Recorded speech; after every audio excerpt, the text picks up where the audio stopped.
নবী করিম সাল্লাল্লাহু আলাইহি সাল্লাম বলেছেন, তোমার নামাজের সামনে দিয়ে যদি কেউ যায়, নামাজি ব্যক্তির সামনে দিয়ে যদি কেউ যায়, সেই যেন ওই ব্যক্তির সাথে লড়াই লিপ্ত হয়। এখানে লড়াই লিপ্ত হওয়া মানে বাধা দেওয়া।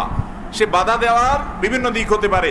আপনি ইশারাতে বোঝালেন। অনেক সময় দেখা যায় আপনি যে নামাজ পড়ছেন, যিনি অতিক্রম করছেন তিনি টের পাচ্ছেন না।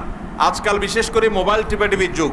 মানুষ মোবাইল টিপতে টিপতে রাস্তায় হাঁটে, মোবাইল টিপতে টিপতে রেল ক্রসিং, রেল রোড পার হওয়া, রেলপথ এপার থেকে ওপার পার হওয়ার পর পার হতে গিয়ে ট্রেনে কাটা পড়ার ঘটনা প্রায় পত্রিকা দেখা যায়, ঠিক কিনা বলেন? আর রাস্তা দিয়ে মোবাইল টিপতে টিপতে গিয়ে কোনো পিলারের সাথে, ঘরে কোনো ওয়ালের সাথে, অন্য কোনো মানুষের সাথে উষ্টা খাওয়া, এটা তো আজকাল অহরহ হয়। যে যদি কেউ মোবাইল টিপতে টিপতে মসজিদে হাঁটাহাঁটি করে, তাহলে একজন নামাজ পড়ছে যে হুঁশও তার হয়তো থাকবে না।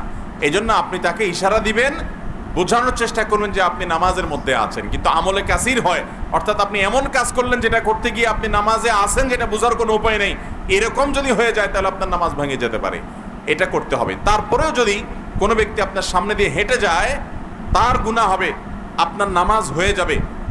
আপনার হাদিসে যে বলা আছে যে আপনার নামাজ নষ্ট হবে বা আপনার নামাজকে সে ভেঙে দিল, এর মানে হলো মনোযোগ নষ্ট হওয়ার কথা। আর নবী করিম সাল্লাল্লাহু আলাইহি সাল্লাম বলেছেন, নামাজি ব্যক্তির সামনে হাঁটাহাঁটি করা যে কত বড় অপরাধ, এটা যদি কেউ জানতো তাহলে 40 পর্যন্ত সে দাঁড়িয়ে থাকতো। 40 বলতে 40 দিন না 40 ঘন্টা, সেটা হাদিসে উল্লেখ হয় নাই।